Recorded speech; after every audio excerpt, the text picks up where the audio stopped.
What would it take to convince you? We hear that question frequently on our shows, often after a failed attempt to give evidence for the existence of a God. I have a problem with that question. The problem is that it takes attention away from where it should be, focusing on the listener and not the argument. It's basically a form of the ad hominem fallacy.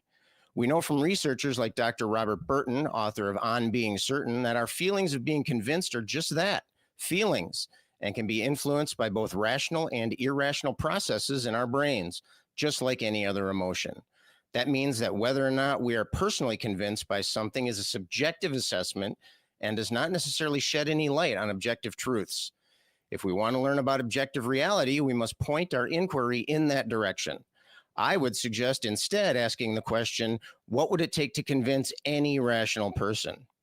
This directs the question towards a hypothetical listener, one that is influenced by objective rationality rather than subjective emotion.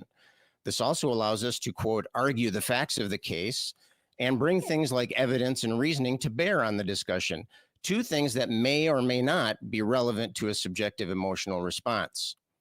Do you have evidence that you think would be convincing to any rational person? If so, give us a call because the show is starting right now.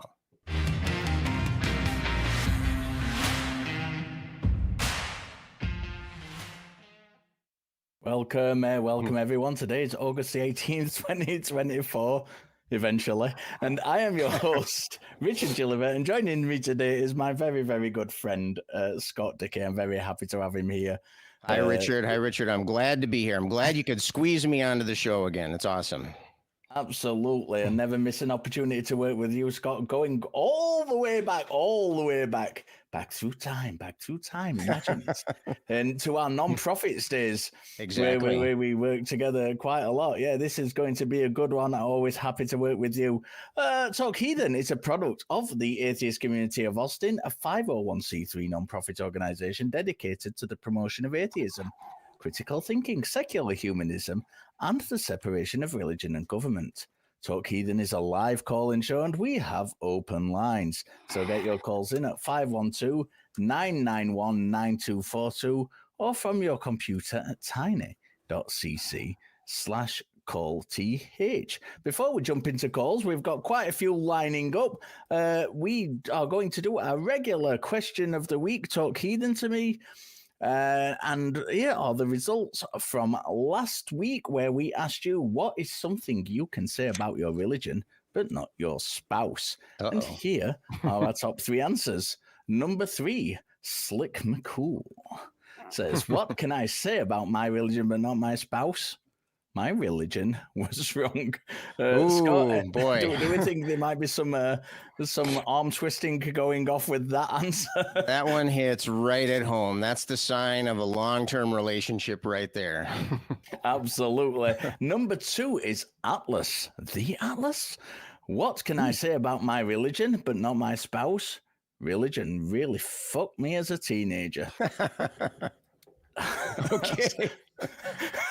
I guess so. That could be either literally or figuratively there, right? I'm really curious now as to whether he knew his spouse when he was a teenager and there was just no action going on, or whether he didn't know his spouse, or whether it was Mrs. Thumond, your 4 lovely daughters, who he was congregating with at that time. So many questions, You have Atlas left a little bit of mystery in the answer there. Number 1, Leith Crowder, who says, what can I say about my religion but not my spouse? It's currently in decline. That's a good one. That's also going to get you some brownie points. Definitely. Another diplomatic answer from the crowd here.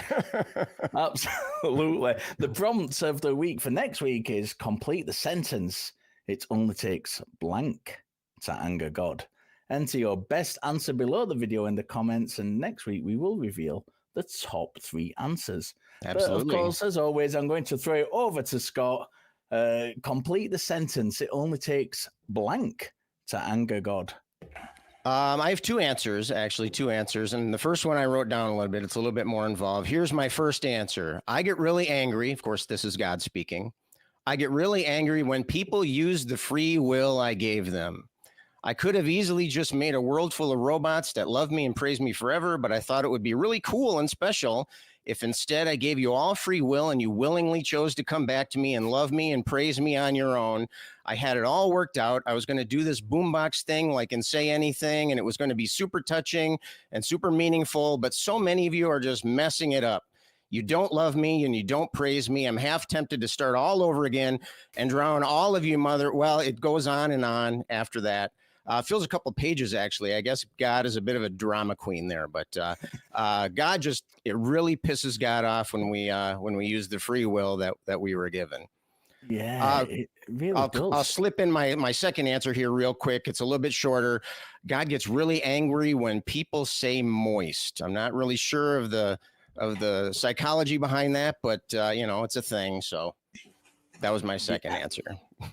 Yeah, both very. I thought we were going to have a bit of a sermon with the first one, honestly, Scott. I was just reading what God said to read, so that's the way it goes, I guess. I was just reading so many excuses. I was just following orders. That's a great one. I like that a lot. I'm very anxious actually to see what the audience comes up with for next week for that one. Because I like that question a lot. And of course, we couldn't do this at all without the wonderful, the amazing, the fantastic crew who are there, ever present, omnipresent at all times, showing us what we need to do. I don't know if we can go to the crew. I don't know if I'll get shouted at for trying to go to the crew, but they're there whether you can see them or not. They are lovely people. We love the crew. Oh, definitely. And that being said, we have some calls. We do have some calls. And there's one I really, really want to take, but it's not quite ready yet. So before we go any further, let's take Stephen from New York, who says you can't always trust peer-reviewed articles. Even credible sources can be wrong. So I'm going to bring Stephen in. Stephen, how are you? Hey, how are you? Very Stephen. well. Yeah, You called last week and asked you to call back with this because you kind of left it at the trail end of the conversation. So I don't know if Scott was privy to last week's conversation. So just briefly, for the benefit of Scott and the viewers, just go over what it was that your kind of objection was to peer review. Peer-reviewed articles could still be mistaken, and I do have proof about that. Just because a source is considered credible doesn't mean that it's definitely correct. Yeah, as I said at the end of last week's call with you, Stephen, I agree with you. So I'm going to let Scott jump in to begin with on this one, and then I'll jump in a little bit later and kind of give my two penneth, as we say in Yorkshire. Well, I guess what I would just say is, yeah, of course, peer-reviewed articles can't always be true. They're reviewed by human peers, and so there's always going to be that factor of mistake. Now, keep in mind that when we say an article is peer-reviewed, what we mean is that the peers are reviewing the methodology and the techniques that are used by the researchers, and so that's really what we're verifying there. They don't always recheck all of the data, although sometimes they do. They'll run the experiment again, but not always the case. And so when we're talking about peer-reviewed articles, we're talking about not perfect certainty. We're talking about using the best methods we have available. And one of the best methods we have available is to be checking up on each other. And so as long as we can make sure that other scientists are using proper methodology, then we can maximize the effectiveness, maximize the validity, maximize the power of the statements that they're making based off of their research. Does that make any sense, Stephen? What do you think about that? Well, I have examples of peer review studies being incorrect. Like, for example, a long time ago, they used to think smoking was good for you in the medical community, and they even used to prescribe it for things like hay fever and asthma. And Stephen, if I might just as far as I know, that was a unanimous idea. Sorry, I just want to interrupt with you shortly. Both myself and Scott have agreed that peer review can be incorrect. You didn't appear to respond to Scott's point at all in that. And I'd just like you to kind of respond to what Scott said about peer review being the process that's peer reviewed. And it, you know, this kind of process that peer review goes through. Can you respond to Scott's point in particular? Because we don't disagree that peer review can be wrong. Okay. Yeah, but I feel like a lot of other atheists like put all their eggs in one basket. Like they only trust peer-reviewed sources. That's what, at least from what I've seen a lot of times. Stephen, you're not speaking to other atheists. Atheism isn't a monolith. There's a vast array of views within atheism and on different subjects, and you're talking to two atheists right now. So it's probably best to, you know, talk to us and kind of go off the responses we give you rather than, you know, what you believe other people, because we're not privy to those conversations you've either witnessed or had with other people. So let's talk through the process, because as I said, myself and Scott seem to agree with you that peer review can be problematic. Yeah. I think this is a subject which is a wide subject, and we have to take it on lots of different levels, because we get you get some kind of the kind of basic level of it, where you get some journals which aren't very good. You get some journals which are pay to play journals which will accept anything. So on that level, before we even get to the peer review process itself, there's several kind of levels we go through. You know, you get these pay-to-play journals. Some of them aren't very good. Some of them actually produce pretty decent articles. Then you get groups of scientists, so what we might call rebel scientists, who don't believe the kind of consensus in their subject of what the consensus of opinion is. And in some cases, and we've seen this particularly amongst creationism, their viewpoint is so rebellious that they've actually tried to do away with peer review altogether, and they've started their own organizations where they publish their own work. And they do try and sneak it into the kind of mainstream journals and try and get mainstream peer review, but they try and do it through the back door. And, you know, I've seen I've reported a couple of these articles personally, because the scientists involved haven't disclosed, the organizations they work for. So there's a big, wide range of stuff here.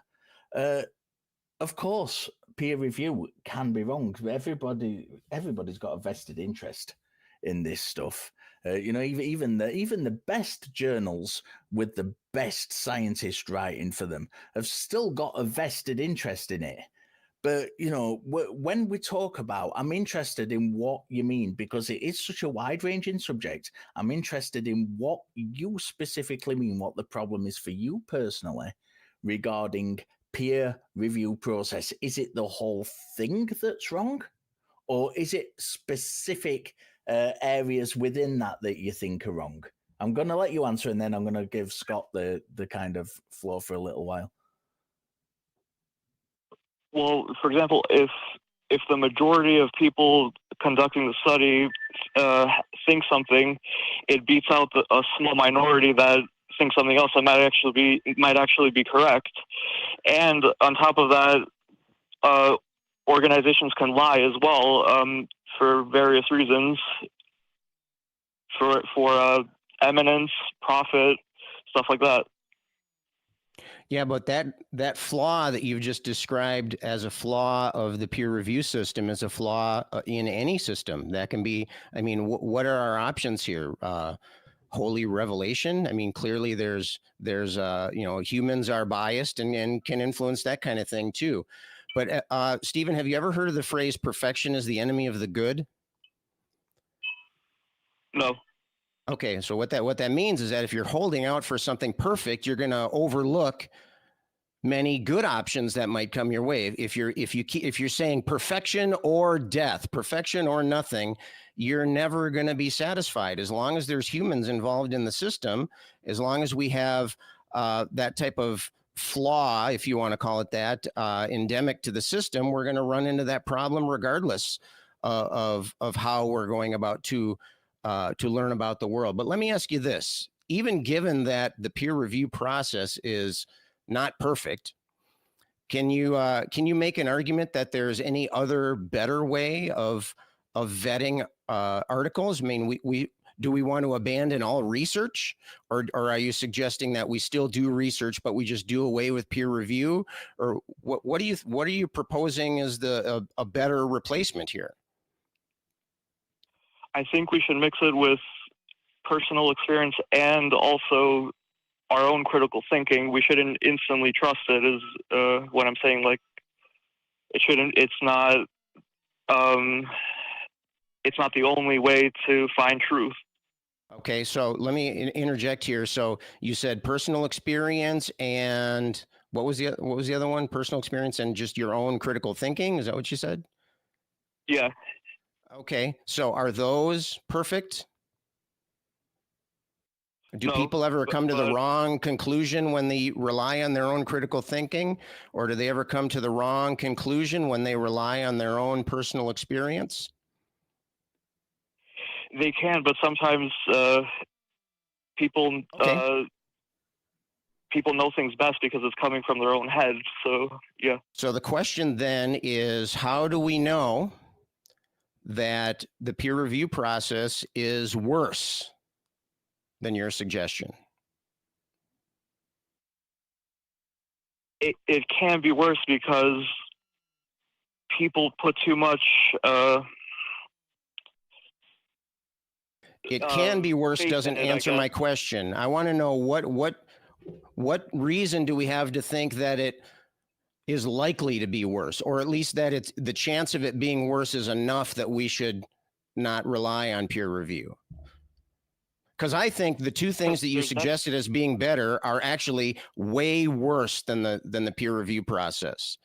Okay, the methods that you suggest rely on the mind of a single individual, your personal experience, your own critical thinking. If you have a bias, biases are notoriously difficult to detect in your own reasoning, but are actually quite easy to detect in the reasoning of others. There's the value of the peer review process. You can still also rely on your own experience and your own critical thinking, but then you also have somebody backing you up and reading through it and making sure that you're not incorporating your own biases. Do you see the advantage in doing something like that? Yeah, well, I'm not saying it shouldn't be used at all as a tool. I'm just saying it shouldn't be the only tool used, and it shouldn't be like necessarily more accurate than personal experience or your own rational thinking. But what if it is more accurate? What if it can be shown to be much more accurate than just relying on your own opinion? Well, there's irrefutable evidence that it's not always accurate, like going back to the smoking. That's not what I asked you. That's not what I asked you. I didn't ask, what's the evidence that it's perfect? I said, what's the evidence that it's better? Less imperfect. That it's imperfect, you said? No, I want to know what's the reasoning that using other forms of methodology are better. Because if they're not, then what's your point?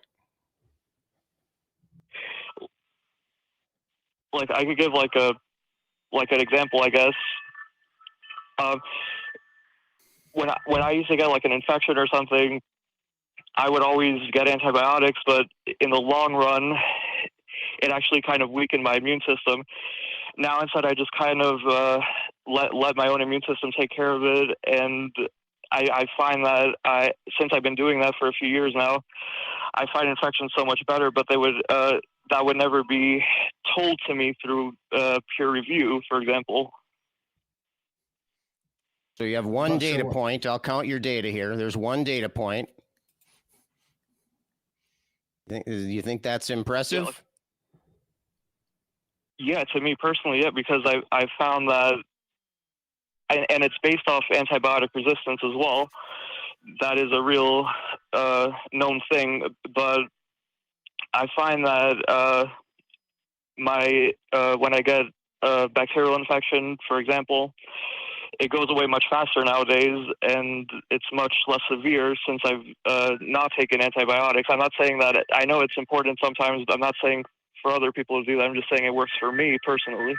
Stephen, you know, I want to put a scenario here. Imagine you're a fisherman fishing off the coast or wherever it is that the closest large body of sea is to you. And the furthest you have gone out to sea is 10 miles and fishing. So your whole knowledge of that area of fishing is 10 miles. And in your experience, in that 10-mile area, there are 100 sharks. Do you think that it would be better for you to make the conclusion that in that entire ocean of thousands and thousands and thousands of square miles, there are 100 sharks? Or do you think it would be better to get the opinion of other fishermen who've been out 20 miles to sea, 50 miles to sea, 100 miles to sea, and get all those different data points and put them together and come up with a larger picture? Which do you think you would get the most accurate information from? A mixture of both. Why would you get the most accurate information from a mixture of both? If you've got your single data point and another 100 fishermen who've fished a far wider region of sea, why would a mixture of both be the better method? Because they could be, they could not care about the information they're presenting. They could just be saying anything. So could you. But I know I'm not, because I'm the one. The claim would be coming from myself. So it seems then that your objection to peer review is not the peer review process itself, but that you don't trust those other people supplying information for peer review. Is that fair to say? Kind of, yeah. So why don't you trust those people? Is there any specific field that you don't trust in peer review? I kind of asked this earlier, but I don't think I asked it in a manner that you may have kind of grasped quite as easily. Is there any field in just the sciences, the published sciences, where you think one particular field is more untrustworthy than another? The majority of scientists within that field are more untrustworthy than in another field. For example, earlier I mentioned, young Earth creationists. Now, those people would consider people like geologists and biologists untrustworthy because it goes against their opinion. Do you have a particular field in which you think the scientists are untrustworthy? Yeah, there are. I can't think of a specific example, but fields where, fields where the primary purpose isn't philanthropy, fields where there's profit to be had based off something, and if they said the true thing, it could take away that financial gain. But I can't think of a specific example.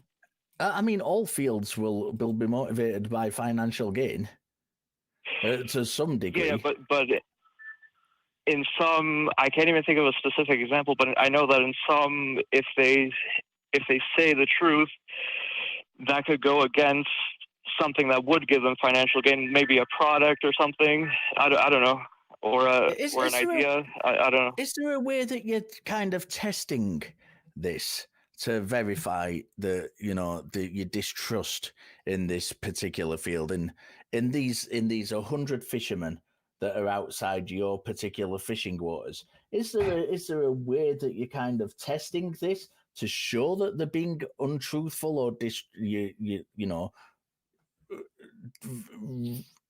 should have that label of being distrusted, of being untruthful? Have you tested it, or is it a hunch? Well, there's no evidence that they are being truthful. Scott. So Stephen, to me, it sounds like you're saying, well, I'll just be frank with you here. Do you find that you disagree with peer-reviewed articles more often if it's a conclusion that you don't like? Do you find yourself questioning the process that they got those conclusions more if that conclusion disagrees with something that you already believe in? Yeah, I mean, obviously, if I realize something and a peer-reviewed article goes against what I realize, obviously, I'm more likely to question its credibility. Awesome, that's great. Have you ever heard of something called confirmation bias? Kind of, but I forgot what it is. Okay, so that is when you put more emphasis and remember the data, the research, the results, the claims that happen to agree with you. You're more likely to remember the hits and you forget the misses, right? And so we know that naturally we're inclined to, if somebody disagrees with us, our minds just naturally try to pick that apart. Some of us more than others. Our minds try to pick that apart and to show how that person is wrong. And so do you think that could be happening here? Because you haven't shown any evidence, you haven't given us any reason to think that peer-reviewed process is less reliable than the other things that you've mentioned, personal experience, your own critical thinking. In fact, just talking about confirmation bias here shows that actually, if you're relying on one single individual, you are way less likely to get reliable results. And that's how statistics works. That's how the peer review process works. Put many eyes on a problem and you are less likely to have those results influenced by personal bias. Okay, we know that personal bias exists in you and me and all of us. And the best way to reduce and eliminate personal bias is to, hey, can you take a look at this? Okay, the more eyes we get on a problem, the better, the less likely we will have that result will be influenced by a single individual's personal biases. Does that make sense to you? I know what you're saying, but another point I wanted to make is if people find out these organizations aren't as superior as other things, that's the kiss of death. Their organization is finished because they can properly come to truth. Well, that would be something that you'd need to demonstrate. Of course, peer review process can lead to unreliable and incorrect results. However, it's way less likely to happen than if you don't have the peer review process in it. Did you hear what I said when I said about many eyes on a problem helps us to eliminate personal bias? Do you agree with that? To some extent, but how do you know these organizations aren't lying to you? You can never know. We're not talking about certainty here. We're talking about reliability. We're talking about trust. And there's our thing, trust is not a black or white issue. It's all shades of gray. And so we're never going to be able to find the perfect information. We're never going to know everything because we can't get access to all the information. And so what we're doing here is we start with a process where we have incomplete information. We just have a handful of research. And so how can we make sure that research is the best? Is we can make sure that we use the best methodology. How can we check that methodology? Have somebody without my personal biases. You don't have my personal biases. Richard doesn't have my personal biases. So the more other people that I get to look at my process and my results, I'm more likely to catch those personal biases. And I think that's what you're missing here. It's not about the conclusion. It's about the process. That's the power of peer review right there. And since we know that nothing that we can do can ever guarantee perfect results, okay, all we can do is try to maximize our effectiveness and maximize our reliability. And that's what that process is for. And that's what it does. Because it helps us, there's still going to be possibility for bias and for influence. And, sometimes you just picked a bad sample. That can happen too. Okay, but you're gonna be less likely to involve personal biases if you have more than just a person.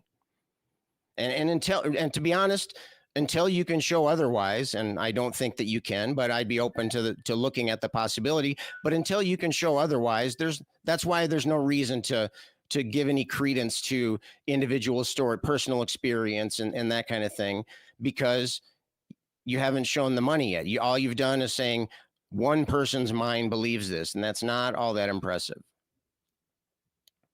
Stephen, do you remember Well, you're not earlier getting on in bigger. the call? Stephen, earlier on in the call, I said to you that there's a huge range of things when it comes to scientific journals and peer review. And I think what you'll probably find if you look into them, I've read lots of journals on lots of different subjects, even outside of my own field of study, just because I have an interest in those things, because I'm a boring old tit. But, there's lots of journals out there. And I think what you'll find is that the ones that are more likely to skew information, the ones that are more likely to allow information which might not be as rigorously tested by the peer community, are the ones that are financially invested, those pay-to-play journals, the ones that are taking money. So, any Tom, Dick, and Harry can publish in them. It seems to go counter to your claim. The kind of money is a motivator in kind of getting bad peer review stuff up. It seems to be the ones that are bad to begin with, the bad eggs to begin with, who are motivated by money. Now, there are certain fields, I'm not going to mention any field in particular, but there are certain ones that spring to my mind where, yes, money in profit specifically is a motivating factor. But the important thing to note here is that they still want the information to be accurate, because if the information is not accurate, is the peer review kind of process is not followed and misinformation gets out there, that's actually financially damaging to them. It's not the other way around, as you seem to be suggesting, that misinformation produces more profit. It's actually the opposite way around. If you've got a medical journal publishing data on a new drug, and that peer review process isn't followed properly, and a lot of misinformation is coming through that drug is actually unprofitable if they find out down the road that there's some flaw with it, some fault with it. Whereas if there's a good, rigorous peer review process in place there, that drug is actually profitable for them. It works for them. So a good peer review process actually does the job it's meant to do. It's not a case of kind of twisting the facts. It's a case of getting the facts correct to begin with. And I think that's very, very important to know. Stephen. Yeah, but the thing is, they want to claim that they know the facts before other organizations. The main goal of a lot of organizations is supremacy over other organizations. But it's counterproductive if they get those facts wrong. If they just jump in and say, well, we're just going to make shit up because we want to get there before our competitor, when that shit hits the fan, that actually costs them a lot more money. If they do the process right to begin with, and you've got to bear in mind as well that a lot of these places aren't acting in isolation. There's not just one journal or one set of scientists usually acting in isolation. All the scientists in that field are working on problems that are adjacent to each other. They might not have the same set of expertise in a particular area, but they're working adjacent to each other. And getting that thing right is really, really important for that profitability. But they could keep that lie going. It could be something really hard to find out. They could know it's a lie, or they could just be careless about it and claim truth without enough evidence. Stephen, And there's a as lot of long as, buts here. Remember our conversation from last week when we were talking about the aliens? And, we kind of said, yeah, but aliens could come and be making crop circles. It's, they could be doing it. They could be the ones causing the crop circles. But actually, we know that people create them, and we know that weather phenomena create some of them. So why do we need to take this extra step of saying, but what if? Because unless you're after absolute 100% pure knowledge, which is a ridiculous thing to try and get hold of, it's, that's irrelevant. What is relevant is the best information we have for forming a conclusion. And that's exactly what peer review is there. It's, as Scott has said several times during this call, it's there to test the methodology. It's not there to test a particular claim. It's there to test that the methodology is being carried out properly.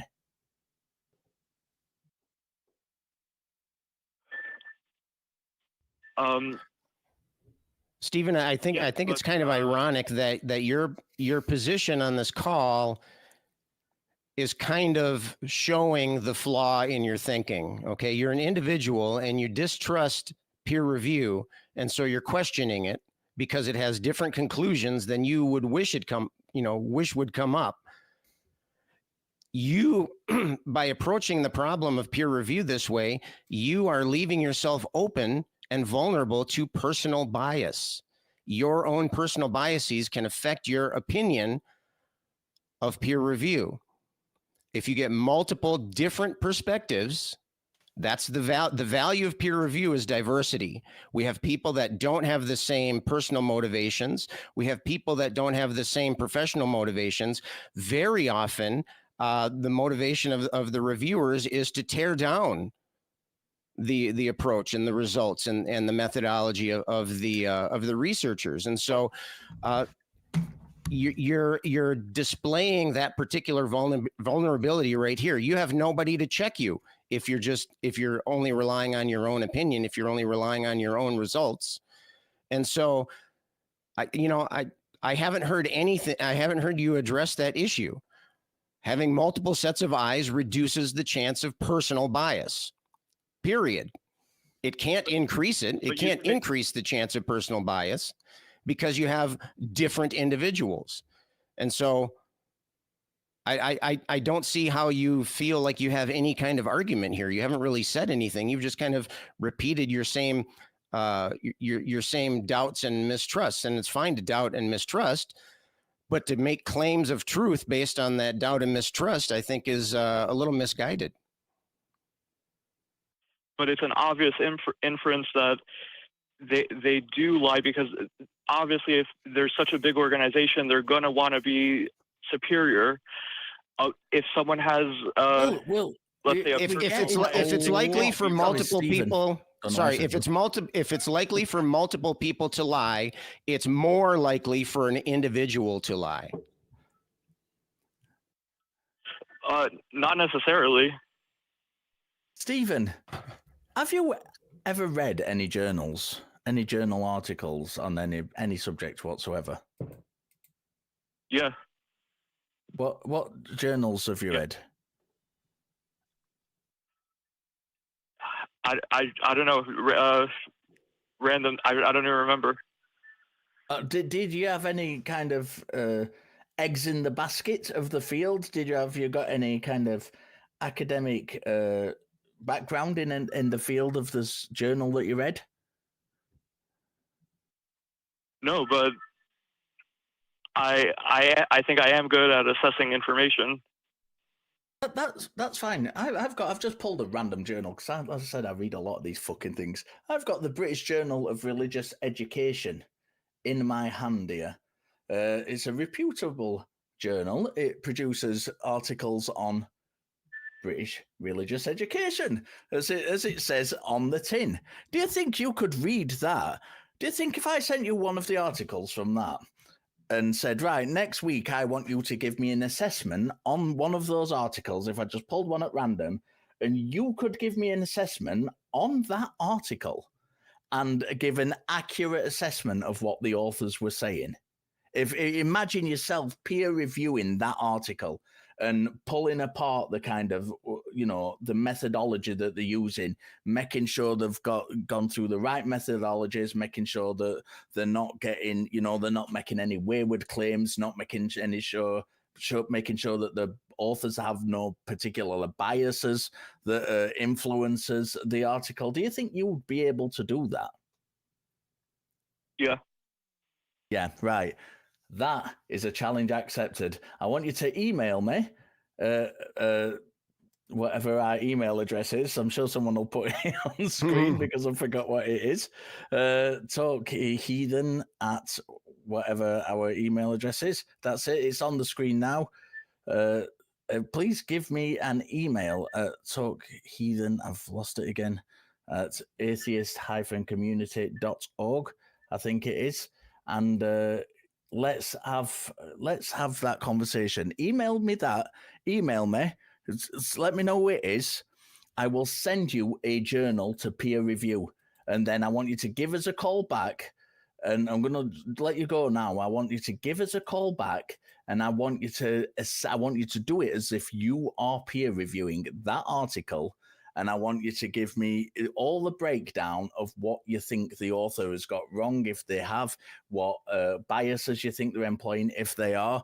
And let's do it that way. Let's really, really get into it. I want to quickly make a couple of announcements before the next call.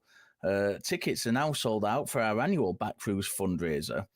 If you've bought tickets, get ready for a great time with the show hosts like Forrest Valkai, J. Mike, Secular Rarity, Objectively Dan, Christy Powell, The Cross Examiner, who was on the show last week, Jimmy Jr., who's regularly on the show, Kelly Laughlin, who's sat backstage right now, and many other familiar faces, but not mine because Texas is too fucking hot, including many of the people you've only ever seen on crew cam.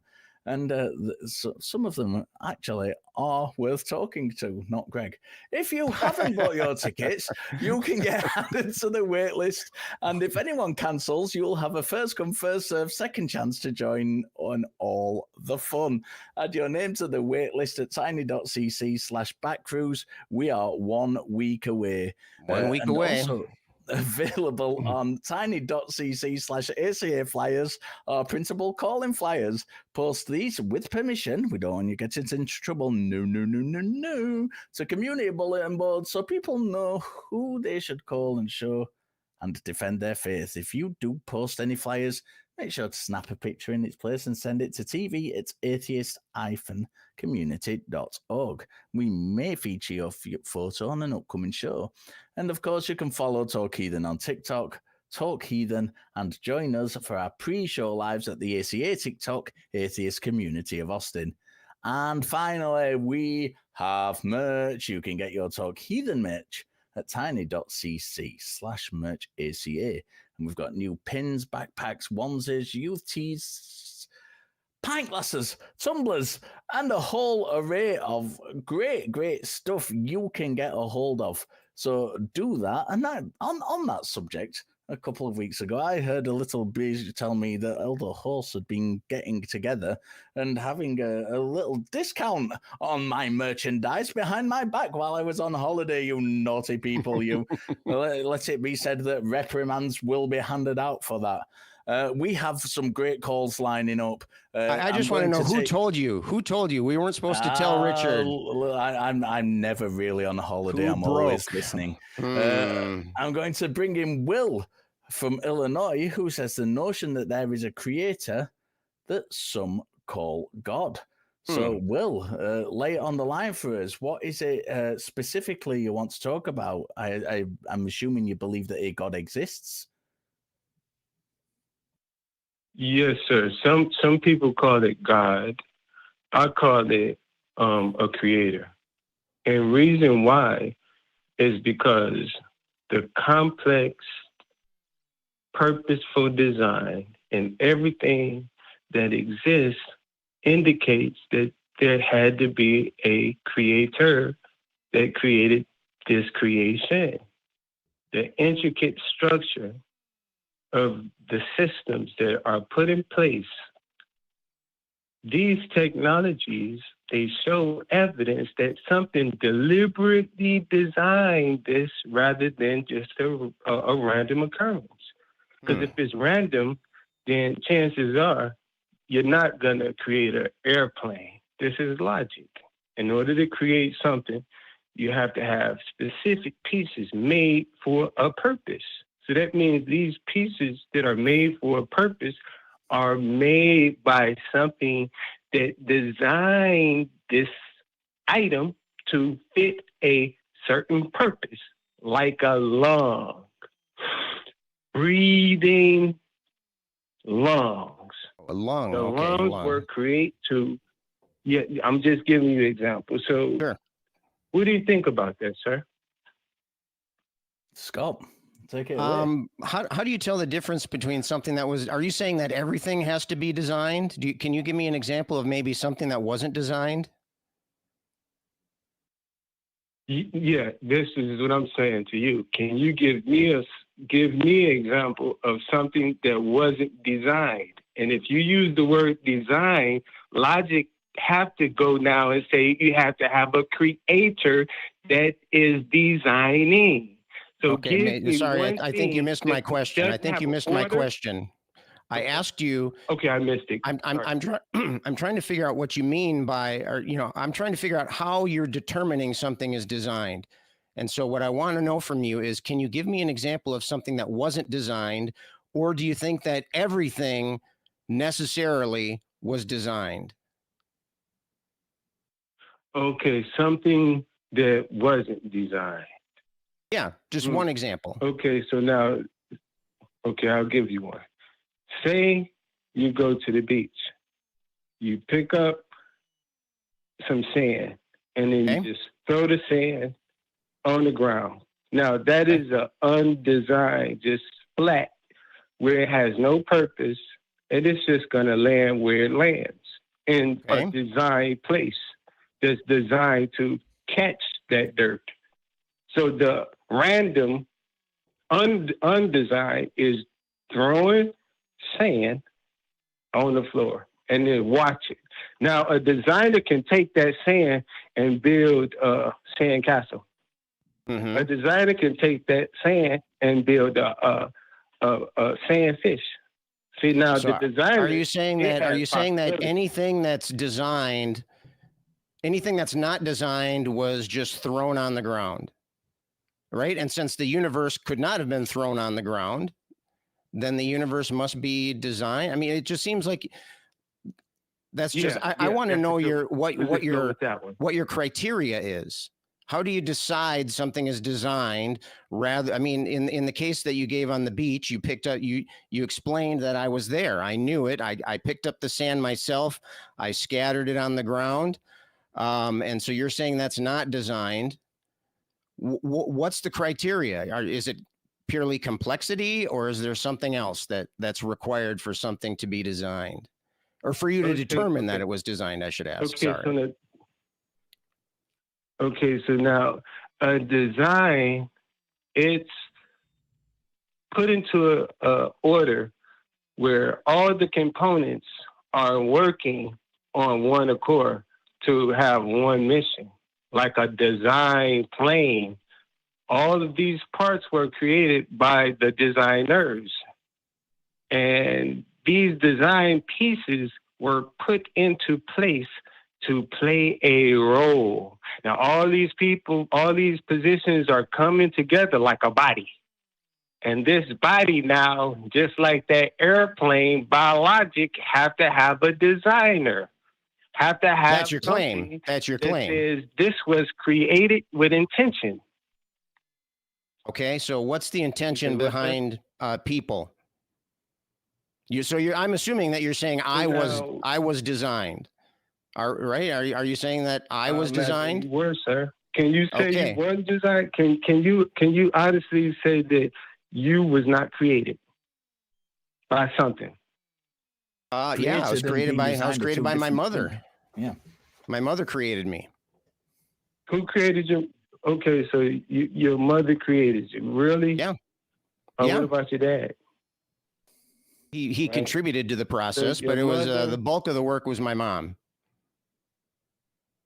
Okay, so now what did your mom do to now create you in the womb? Okay, so now you're going on to a second question. So do you acknowledge my first question? No, I'm asking you, since you said your mother created you, you have to have some proof, like you're telling everybody else to have proof.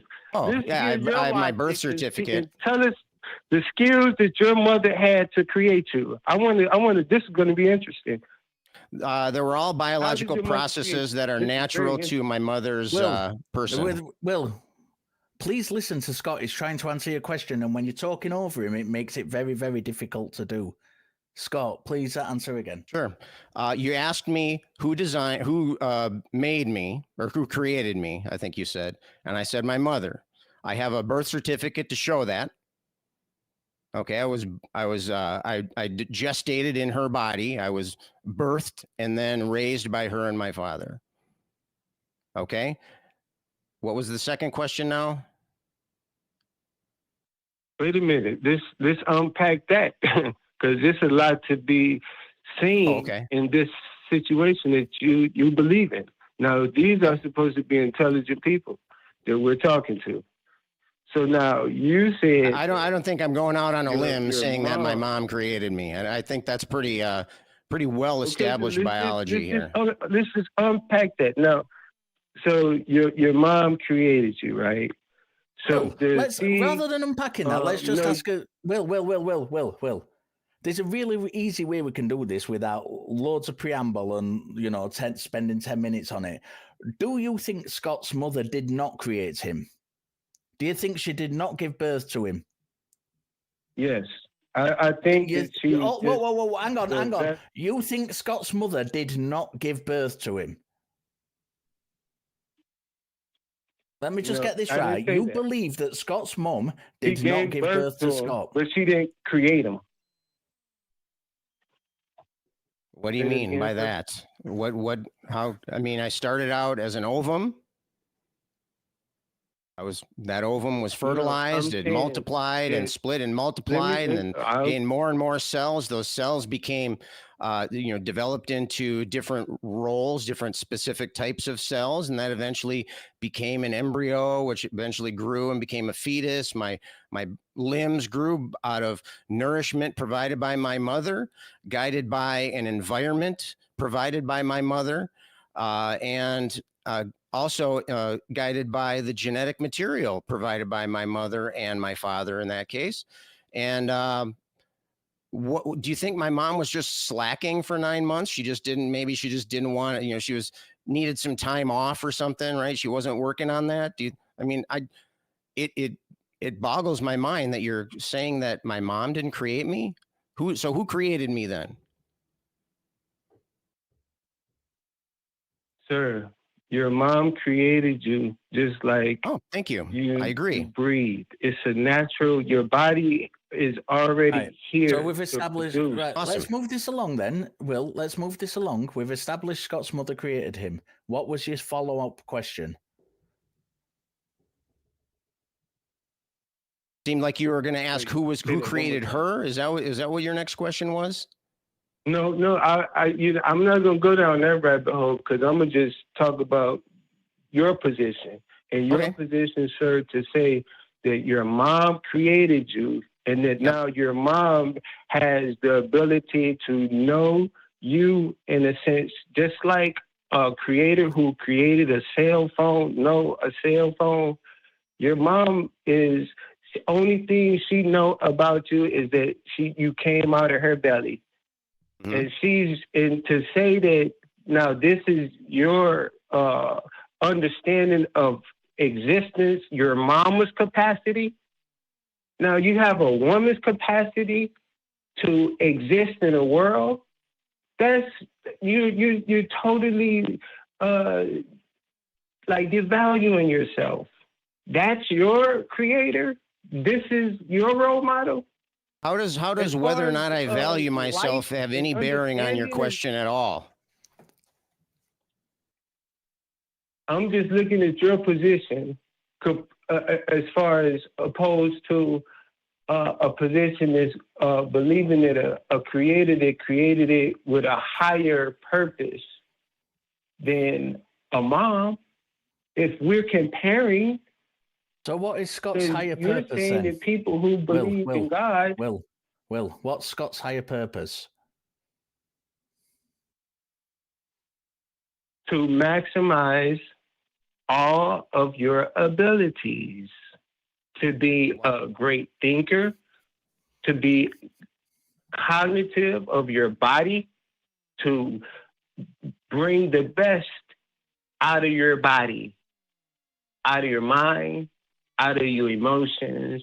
You're supposed to be an efficient human being operating in genius, because people have achieved that, and a lot of people do achieve it. It's the ones that don't believe in their true purpose. Do you know how many gifts you're just throwing away because you believe you created by your mama? You know, I think That makes you a I think we're mama boy. straying from your point here. I think we're straying from your point, or the I'm original sorry. point of I your think I call. shouldn't have said that. We I'm were talking sorry about for being a we little were talking about belligerent. design. I mean, I think it's pretty obvious that I was created by my mother. We agreed to that. I'm not sure how. So what does that have to do with the creator, capital C creator, right? You're not getting anywhere with Now this. let's just look at logic. Oh, okay. I like to let's think look about at logic. The point of logic. Okay. Okay, so now, is it logical for an order to be willed in position to make a purpose that's so specifically designed to do one purpose? And thousands of different components are coming together to make an organism be in its state, adapt to its environment. Logic does not dictate. Logic does not dictate that there needs to be a creator involved for an organism to come to be and have. Go on. Will? Have we lost Will? You with us, Will? No, I'm here. Okay. You wanted to interject. Oh, I thought you. Let's see now. This is what I'm saying, sir. Logic says if there's an order, there has to be a creator of that order. No, it doesn't. Logic does not say that. Where in logic does it just point me to the specific? My background's in philosophy. Scott's a mathematician. We're both quite familiar with logic. Point out where in any kind of logic that is dictated.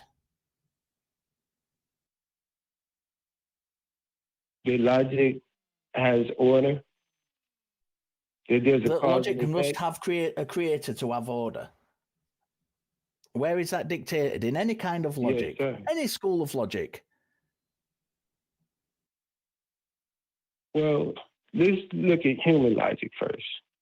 Human logic says yes, you keep saying that, but you've not demonstrated it. Why can it be logic? Where is it dictated within logic that is the case? Because logic is descriptive of the world around us. So logic does not dictate anything. Let me say this. Let me give you one example, like you say. So this is logic, and this is undisputable. If you see a house that is built in perfection, logic say that somebody built it. We're not talking about a house. We know people built houses. We're not talking about houses. We know people built houses. That's not what we're talking about. We're talking about the things that we disagree on. We're talking about nature. We're not talking about things that are made by people, but made by things that we know are designers. We have a point of disagreement, and that is that you're saying that nature comes about through a creator because of logic. That telling me that a house is built by somebody doesn't demonstrate why a creator is needed for nature to come about the way it has done. That doesn't explain that whatsoever. So please try and focus on the question you're being asked. Yes, it does. Okay. Okay, let me try and explain it this way, because you gave me a good point. So now, just as humans look to nature to build things and re-engineer things that we take from nature in order to build a house. We take from nature in order to build things. So this is how we know that logic is logic. Because no, that is not everything in nature that has got nothing. Has an order, just like the body. Will. Okay, let me. I'm getting a bit pissed off with you continually talking when I'm trying to interject. Please listen when I interject because I'm making important points. That says nothing about logic dictating nature. It's to be as complex as it has been. That has nothing to do with that. What you've just said is, and correct me if I'm wrong, people are influenced by nature. We take our materials from nature. Therefore, logic says that there is a creator behind nature. No, it doesn't. One of those things does not follow from the other, sir. So please is this the third time, the fourth time I've asked you? Please give me a reason, a logical reason why there must be a creator for things in nature.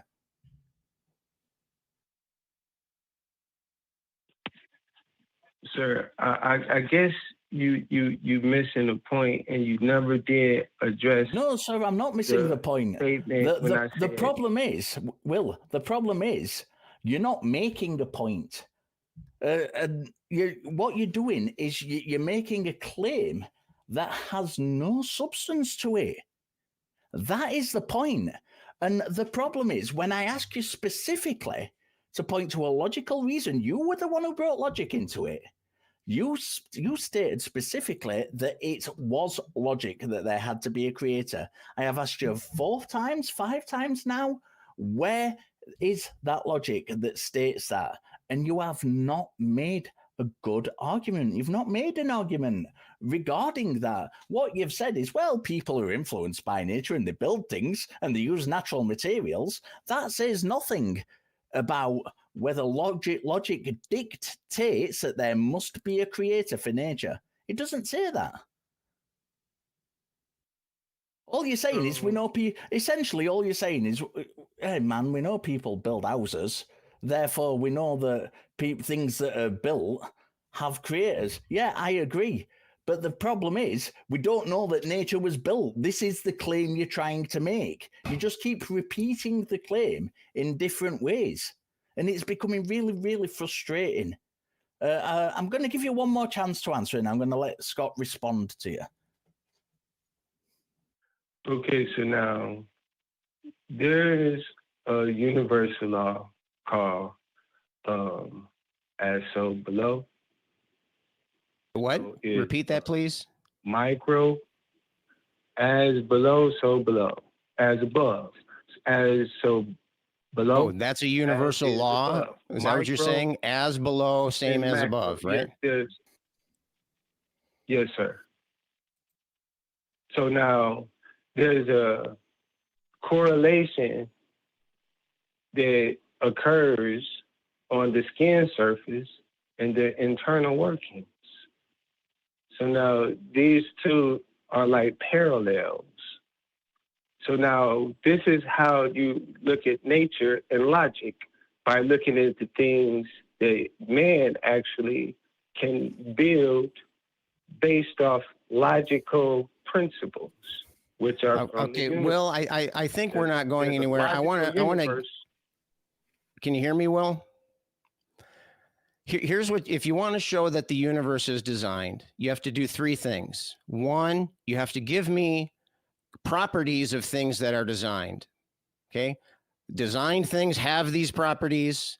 Things that are not designed is missing one or more of these properties. Okay. So that's the first thing. Define what it means to be designed. Second, show me that those properties imply the designer. Okay, so I don't want you to just say what properties you're looking for when you're looking for design. I want you to justify those properties. Okay, so list the properties of things that are designed. Justify your claim that if those properties are present, we can conclude it's designed. Then third, show the thing, the object that you're talking about has those properties. Okay, it's a basic 3-step process. List your properties, show that the properties are sufficient, maybe not necessary, but are sufficient to demonstrate design. And third, show that the thing, whether it's the universe or me or your pile of sand or whatever, has those properties. Have you done any of those 3 things?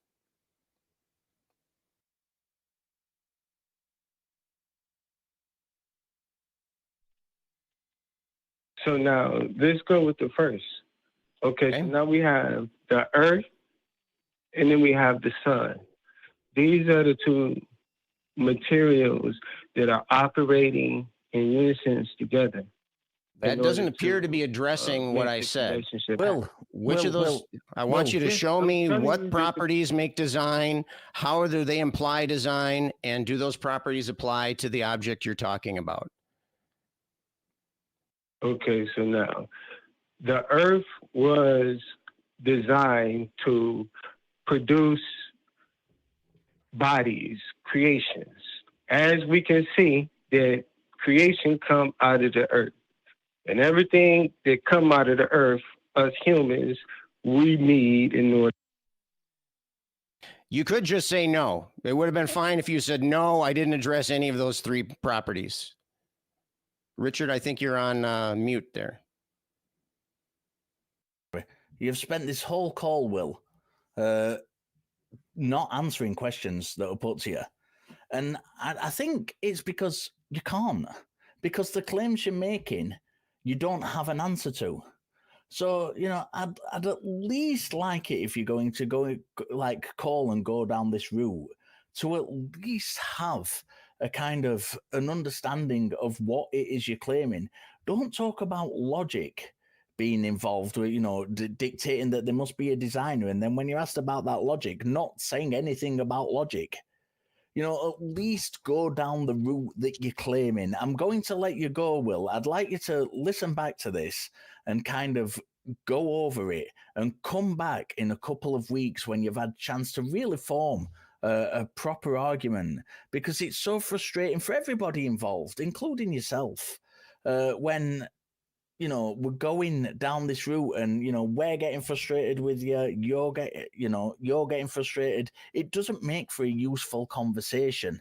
And, we like to meet people where they're at. But when we're talking past each other like this, when you're saying, well, it's logic, then, and we're saying, well, that's not logic, it really doesn't form a good conversation. So we're going to let you go. We have got some more callers to get to. I've got a couple of super chats to get through. Blind Limey. Member 1 year now, $5. And he says, Montreal, 1996. Shawn Michaels hits the Texas sharpshooter. A positive outcome, despite all evidence to the contrary. Let's not talk about the Montreal screw job, Jamie. I think Bret Hart's still a little sore from that all these years later. We don't need to go down that route. Not on this show. Not on this show, sir. We have Nash, who has sent also $5 and says, it seems that after the big bad corona, fear of science has become more prevalent, and it saddens me greatly. Me too. Absolutely. Miranda Rensberger, if I can find it, has been a member for 6 months, also sends $5. It's a $5 super chat show, and says the peer review process is, I'm sorry for my accent, the peer review process is self-correcting. If one study gets it wrong, future studies will fix it. Science is never finished. That's absolutely right. That's a feature, not a bug. Yeah, absolutely. Let's have a look. I think that was it for the super chats. All of those. And we also have the top 5 patrons who it is the guest's job each week to read them out, unless it was last week where I did it. So, Scott, take it away. Sure. with Yeah, the I'd top be 5 happy patrons. to. So our top 5 patrons for this week. And before I read these, I'm just curious. I know that there's lots of there's like a big battle going on for these top few slots. I've seen some shifting in recent weeks. I'm curious, are these is this like does it start over fresh each week, or are these accumulated over the month? Or I not that you necessarily have an answer to that, Richard. I'm just curious as to how this comes they up. are changed, yeah. Okay. All right. So number 1 for this week is Oops, All Singularity. Number 2, Devor Valjean. Number 3 is Dingleberry Jackson. Number 4, Kalevi Helveti. Number 5 is Left in the Leaves. And our honorable mention this week at number 6 is Stephen McDougall. So thank you for supporting our shows and for providing us a little bit of drama there at the on those top few slots. It's always fun to watch. We very much do appreciate those, and if you are a patron of any level, you will have noticed, I hope, that the after shows that we do have now all been collected in one place on Patreon for you. There's a folder with every single after show that we've recorded in there, and you can go in and listen to them at your leisure. We do have more calls. I am very exciting. I am very exciting. You I'm a are very exciting, person, Richard. Yeah. but I'm very excited to take this next call. I'm wondering where this is going to go. We've got D, who asks, do hosts think there are benefits to believing spiritual things? So let's have a look at that one. D, give us a rundown of what it is exactly that you're asking. Hi, guys. Thanks for taking my call. So, yeah, by my notes there, you can see that I come from a background of charismatic fundamentalism Christianity, and eventually found my way to kind of a Buddhist paganism sort of thing. So the basic thing is I rejected Christianity as a valid, not just religion, but way of life, way of contributing to the world, a way of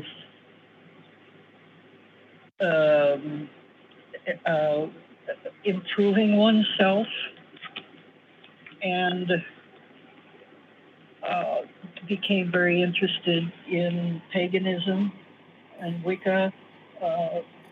Generally, just basically settled down into a solitary lifestyle with a lot of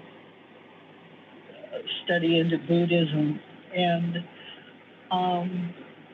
I still believe that there are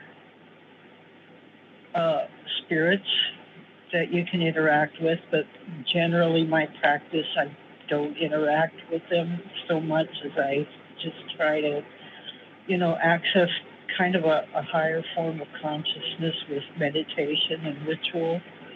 I believe in the Buddhist, that suffering comes from thwarted desire, and that and basically I still find at times that a spiritual outlook can be beneficial, and I'm just wondering what you guys think about that. Scott, do you want to take this one first? Sure. The short answer would be, yeah. I mean, most things in life have some benefits and some drawbacks. For example, if you're talking to a heroin addict and they're facing 48 hours of discomfort if they're trying to break free of their addiction, giving them more heroin will have some benefits. Okay. And people can even die when they're going through withdrawal symptoms. I mean, they can be very dangerous and even deadly. And so if you're asking, are there benefits to believing in spiritual beings? Sure, there could be. I would want to see that demonstrated, but I think it wouldn't be too challenging to find somebody gaining some sort of positive thing for believing that. Now, if the question is, in general, is it a good thing to to hold irrational beliefs? In that case, I would say no. There can be advantages, short-term advantages, proximal advantages, that kind of thing, to holding those beliefs. But I believe in the long run, it's harmful. I think having irrational beliefs is harmful because it pulls us away from the truth, and in the long run will come to bite us in the ass. And so, depending how you're asking the question, are you saying, is it possible that there are any advantages to holding spiritual beliefs? I would say, yeah, sure. Is it an overall a good thing, an advantage to have? And I would say no for that. What do you think about that, Dee? No, fair enough. Absolutely. I kind of think that there are a couple of different sides to the debate between spirituality and atheism. And I'll be very honest. That I'm a little erratic in my thoughts and feelings about spirituality. There are some days when I say, look, this is just totally irrational to be believing this and thinking about this way. And then there are other days where, I feel so. Well, Dee, let me ask you this: why did you want to ask this question to us today? Are you trying to? Do you hold spiritual beliefs and you're trying to convince yourself that it's okay to have those beliefs? If that's the case, then I will absolve you. It's okay that you have spiritual beliefs if that's the case. But if you're wanting to know if this is something that is going to be beneficial for you in the long run, is it going to benefit humanity? Is it generally a good idea to hold irrational beliefs? And here I'm assuming that spiritual beliefs are irrational. If you are holding those spiritual beliefs under a rational basis, then that changes everything. I've never seen such a basis made, but if you're in that boat, then I would love to hear that from you. But why are you asking this question? Are you trying to justify things you've already done, or are you exploring, are you exploring your own beliefs in hopes of maybe improving things in the future? I think that it is more that I'm exploring. Okay. Exploring my beliefs. I like listening to Talk Heathen. I like listening to Matt and Eric and Me too. Forrest. And this is the first time I've heard you guys. This is the first time I've actually heard you guys specifically. But I've been enjoying listening to you as well. I'm kind of coming from the thought that there are different types of spirituality, like different religions, okay, that are definitely harmful. Like I said, I came from a charismatic fundamentalist background, and my reason for leaving those is a lot different. It wasn't so much a logical thing as it was, people call in and they want to justify their belief in spiritual things by the happy and cotton candy and fluffy feelings they get when they interact with Yahweh or Yeshua. I didn't have that experience. As a matter of fact, I had really negative spiritual experience. Dee, let me ask you one question here, and then I'll let Richard talk for a little bit. What's more important to you, being correct Having your beliefs be true or having your beliefs be a certain particular way? I mean, do you want to justify things that you already believe, or is it more important to you that you believe things that are true? I do want truth. And that's why I say I'm erratic. I'll freely admit it. I'm erratic. I want truth, but I guess in a really deep part of me, I'm not really ready to let go of certain spiritual things too. And that's very common. That's very common. It's very common, and it's also it's also a very good place to come to or from, that acknowledgement within yourself that that's the case. I have so many things I want to talk to you about, and I know we don't have the time to talk to them all about them all on this call. I want to kind of go down the route of what is it that convinces you about the kind of the supernatural elements of what it is you believe. I want to go down the route of you mentioned Buddhism. Do you think that people on kind of doing bad things in Buddhism that happen to people? Because there are.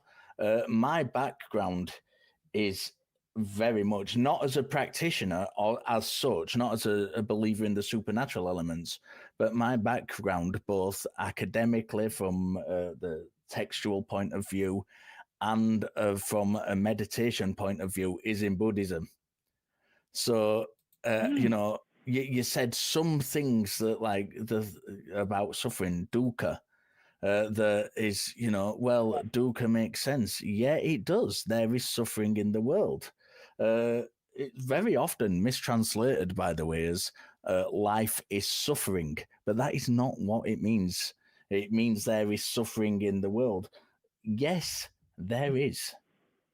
And I think the three kind of marks of existence in Buddhism, dukkha, anicca, and anatta, have all got good psychological framework behind them. That doesn't mean the supernatural elements are true within that religion, and there is. As I said, I'm coming in with 1,000 questions in my head I want to ask you. Let's concentrate on specifically on the supernatural elements of the practice that you do, that you are convinced exist, that you're convinced are real. So let's drop the spiritual label, because that's confusing to a lot of people. Some people, like Sam Harris, use it in a kind of a psychological form, which really, really gets on my tits, really annoys me. Other people don't have a proper definition. So let's just drop the spiritual thing altogether. Let's talk about the supernatural elements, purely supernatural elements of your practice, and what convinces you that those things are true. It's just the like in meditation, helps. I and again, the word feeling. Okay, I don't have visions when I meditate, but and I don't meditate on a specific supernatural being. I almost said spiritual, but I went to the supernatural. I don't focus on a God or a specific spirit. I focus on reaching outside of myself and letting my mind connect with something on a different level of consciousness. Why do you what is it about that makes you persuade you that that's supernatural in any way? I've been meditating for over 20 years. I've had these, I'll leave this for the outro because I've got a specific point I'm going to make later on in the show anyway. But I've had these experiences of, that paraphrase, that Donovan paraphrased, an old Zen poem, and saying things along the lines of, without speaking the lyrics of his song exactly, first you see a mountain, then you don't see a mountain, then you see a mountain again, and you understand it fully once you've done it. I've been there, done that, bought the t-shirt, but I'm not convinced that there's any supernatural aspect to it. And, I think it's very easy when you're in that state of contemplation to kind of, and there's actually, Buddhism itself, the Buddhist scriptures actually warn against this kind of thing that we go into when we get into the kind of the four jhanas, and we get into these states where we believe that we are one with everything, and that's actually warned against in the Buddhism. Not to get attached to that, because that is not real. It's not a real thing. Even the Buddhist scriptures themselves warn us against that feeling of oneness with everything, that kind of supernatural, that divine feeling, because they say it's not real. This is something which it's pleasant. It's that pleasant that we have to guard against it, not to get stuck there. We have to surpass that within meditation.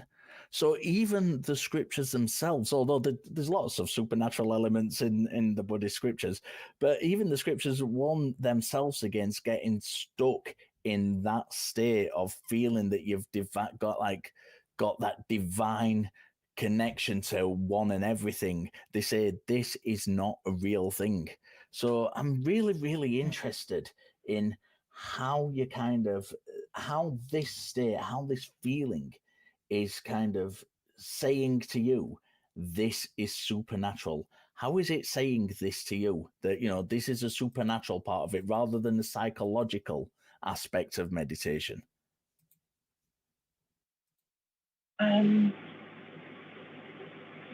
I guess that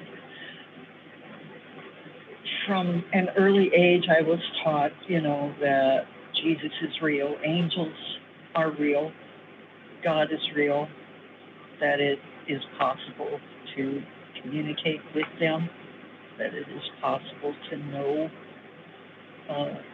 what they want. I believe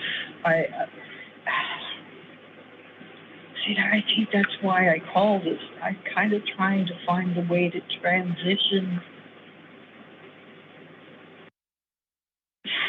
Let me just say, Dee, because from that mindset.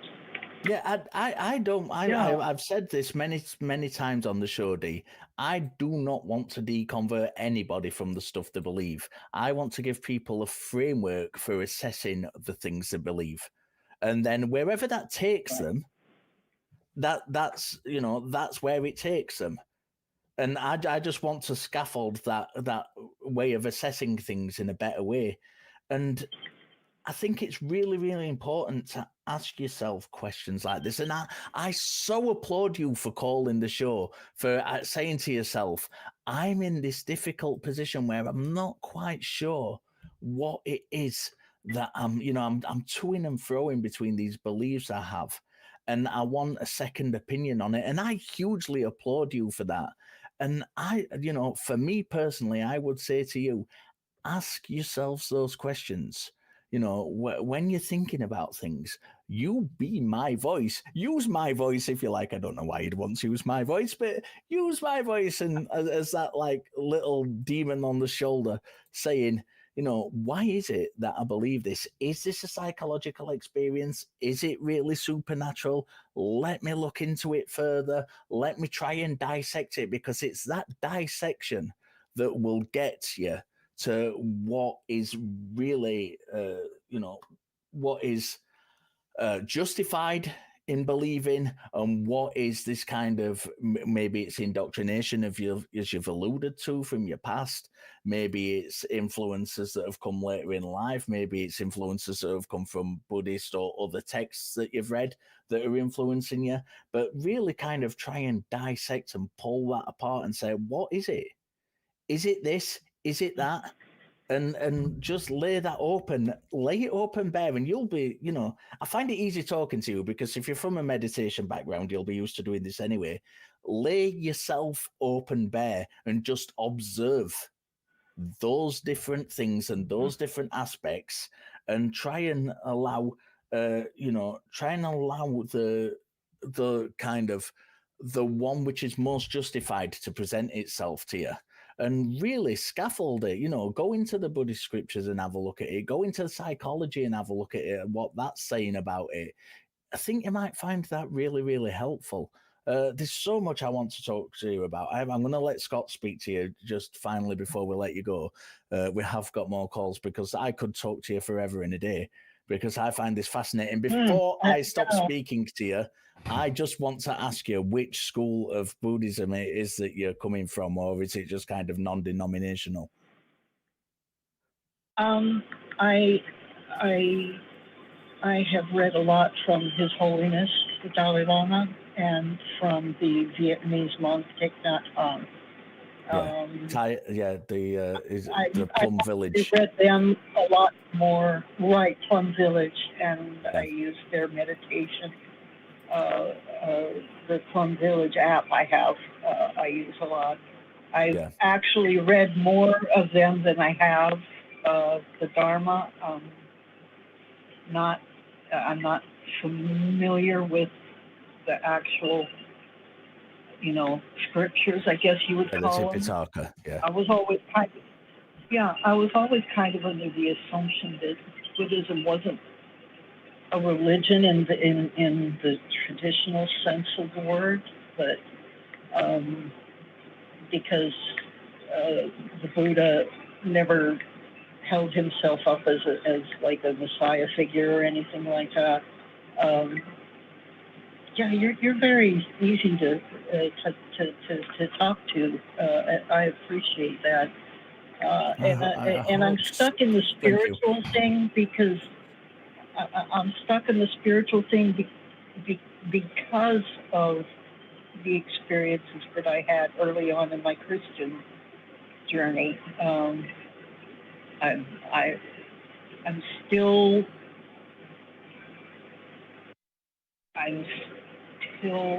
kind of convinced that they were supernatural experiences and trying to understand them because they had a big impact on my life and on my psyche as well.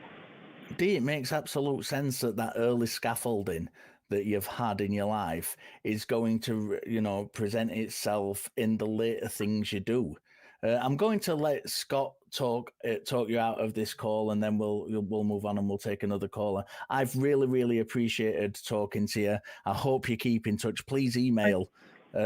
Send us an email and address it to me, and I'll happy to go further. Feel free to call back, talk to some other hosts, get different opinions on your your journey as well. But I'll let Scott talk you out, and then thank you for calling. Thank you.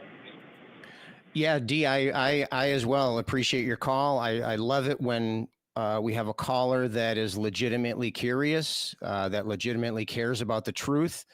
And to be honest, I think that would be a good place to start. If you're trying to examine your beliefs, we were talking to earlier callers about personal bias, right? And so we're drenched.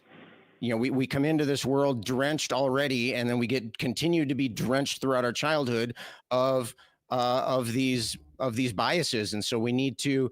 My suggestion to you then is to start from that point that we talked about earlier. I asked you if you were more concerned about the truth or maintaining your beliefs, and you said the truth. And my hats go off to you there. That can be the most difficult step to take, is right there, is to tell yourself and admit to yourself that it's more important to you to be right, to be correct, than it is for the beliefs that you currently hold to be enforced on reality. So I would start with there. Start with your commitment to finding things that are true. Then pile on top of that, what kind of methodologies can I use to seek out the truth? Because that as human beings, we all bring our own biases to our interpretations of things. We bring our own incomplete sets of information that we have about the world. And so if you address your methodology before you get into the details of any particular belief, right? So we make that commitment to find the truth, to seek the truth at least. Then we examine, okay, I set as my goal, seek the truth, right? That pithy little easy goal, right? We can just easily cross that off the to-do list. Let's find the truth. And the next thing you do is what kind of method can I use to find the truth? What method can I use that will most reliably bring me to that truth? And then once you've done that, then apply it to your beliefs. As soon as you bring your beliefs into the discussion, as soon as you bring your own current state of mind, especially if it's a set of beliefs that have been doused on you, drenched on you again since your childhood, those can be very difficult to shake. And so if you don't even bring your beliefs into your thinking until after you've decided on your methodology, then it makes it a little bit easier. So I'll echo Richard's sentiment that I appreciate your call. I wish everybody was as curious as you. I think curiosity is one of the most, if not the most important characteristics of being a human being. It's what allows us, it's what motivates us to seek the truth and what allows us to search for the truth. And so kudos there. So that would be my approach. Try not to bring, since you know your own beliefs will introduce bias, then hold off on that part as much as you can. Reiterate that commitment to finding the truth to yourself, look about methodology, and then do your exploration into the world. Hey, thank you so much, guys. I really My pleasure. appreciate the time that you spent with me. Have a great day. Yeah, and give us a call back. Let us know how it goes. Yes, you bet. Thank you. All right. Thanks, Dee. Yeah, that was a great call. I really enjoyed that. Yeah, I love that. We have so many calls. We're not going to get to them all, I don't think. So I'm going to jump straight in. I'm going to pull Damian in from New Mexico, who says that he believes there is an afterlife, but no creator God. Damian, do you want to give us a little bit more as to the details of that? Yeah, okay. So it's obvious that the Bible is impossible. Any Bible in any traditional religion is impossible because not only is it wrong in how it claims the earth is created, but if we go to like the Christian Bible, it can't even make sense as a fairy tale because it just contradicts itself so much that it sounds like a paper you wrote as a joke.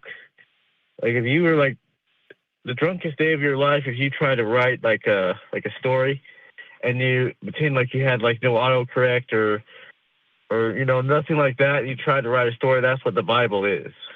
I think we can all, I think you're in company here where we can all agree that the Bible is not all that impressive as a convincing argument.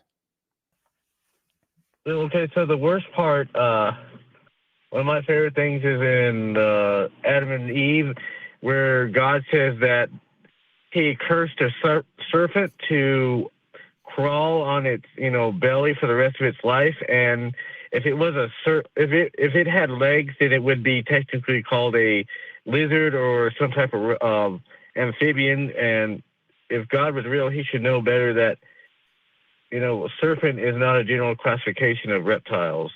Damian, I'm sorry to interrupt you here. We are running low on time, so I want to encourage you to kind of cut to the chase here. I said we agree that the Bible is not a very compelling document as far as determining the nature of the universe, right? And so we can agree that the Bible's maybe a bad way to go.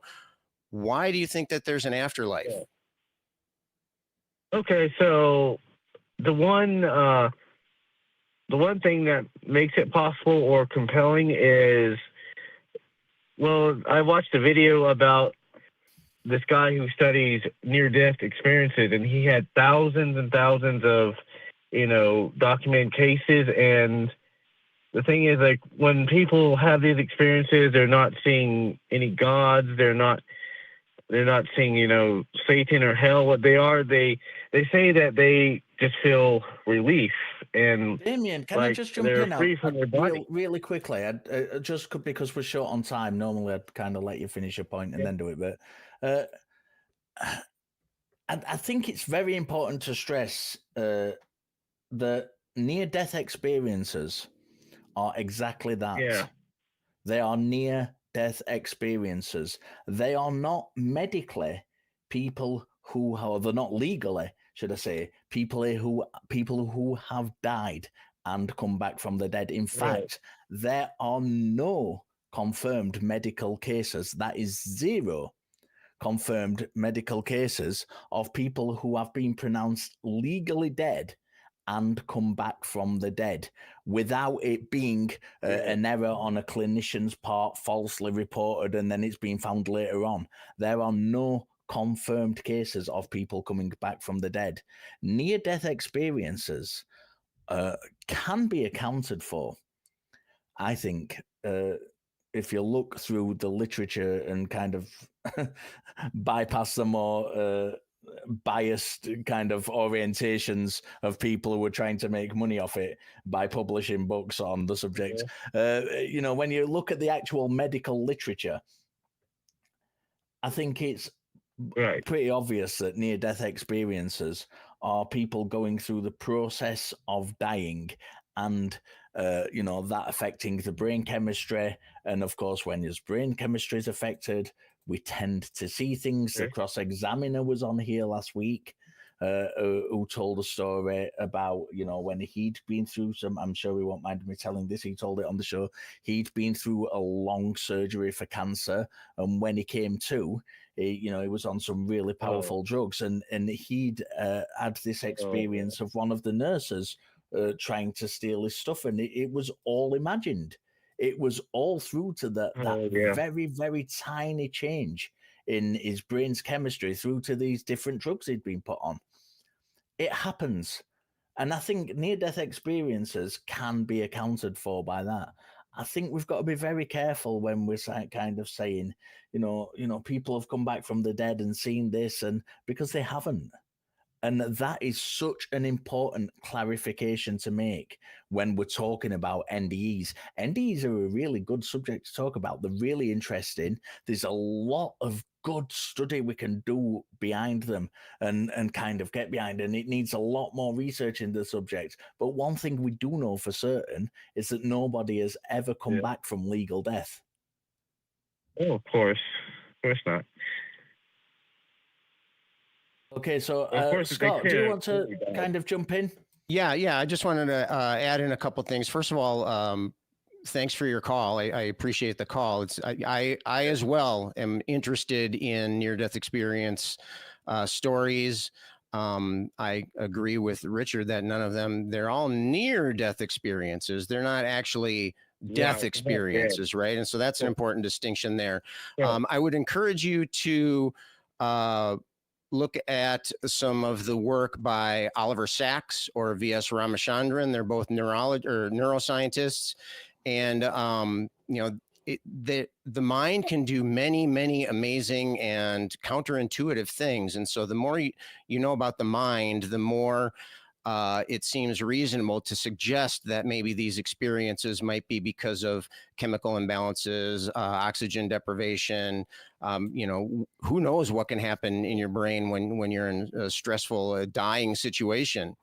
I would ask you this. We know lots of ways that those things might be something other than an afterlife experience. We know that there are faulty processing in our memory. We know that we can have, we know that we can be delusional. There can be psychological issues. We know that there can be chemical imbalances that will cause hallucinations. We know that reporting can happen. Mistakes can happen. Maybe the way the stories are reported is incorrect. We know that people can embellish stories when they tell them, especially when it's something special and really cool, and they want people to look at the story and say, "Oh wow, look at this thing happen." It's super easy for human beings to enhance their stories. We can misremember things. We can adopt other people's memories. We can, there's hundreds and thousands of different things that could happen that we have documented evidence that could be the cause of these experiences. So the question we want to ask then is, how can we justify the claim that it's more likely that they were dead and came back to life? As Richard pointed out, we don't have any documented cases of that happening. And so the probability that something like that happened might in fact be zero. And so if you want to claim that it's more likely that they died and came back to life, you'll need to provide some sort of evidence there. And so just keep that in mind. Second thing is we prove that. Sorry? Here's what I would accept as proof.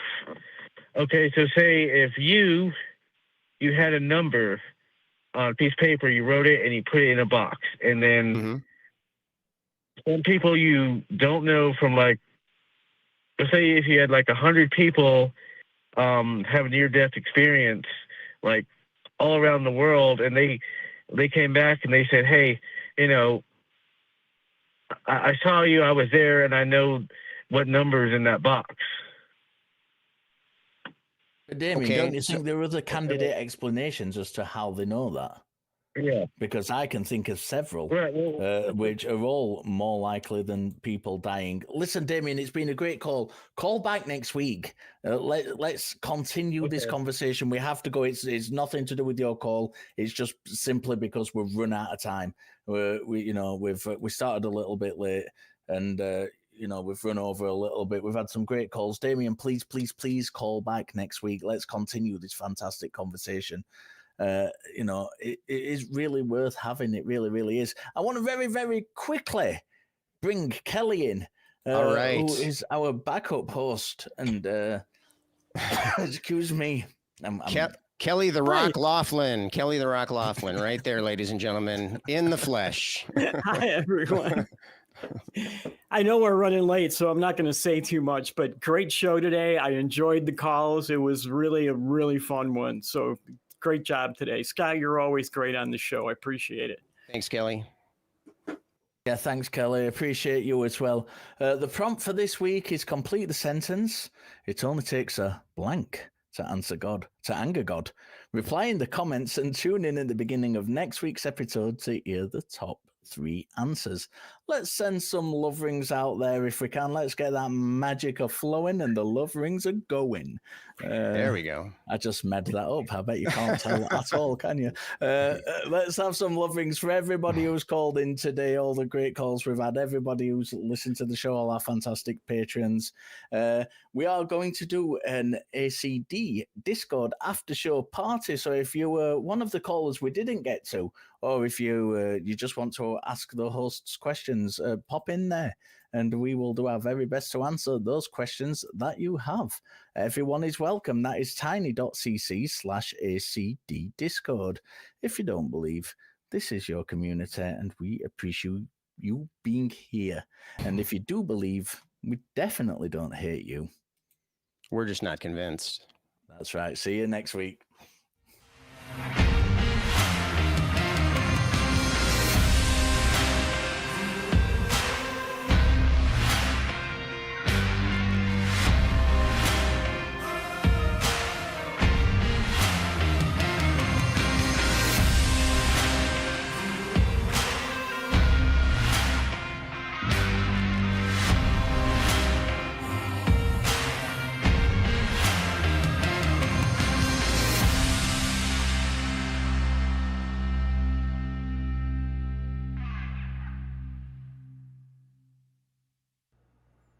We want the truth, so watch Truth Wanted live Friday at 7 p.m. Central. Visit tiny.cc/YTTW and call into the show at 512-991-9242 or connect to the show online at tiny.cc/calltw.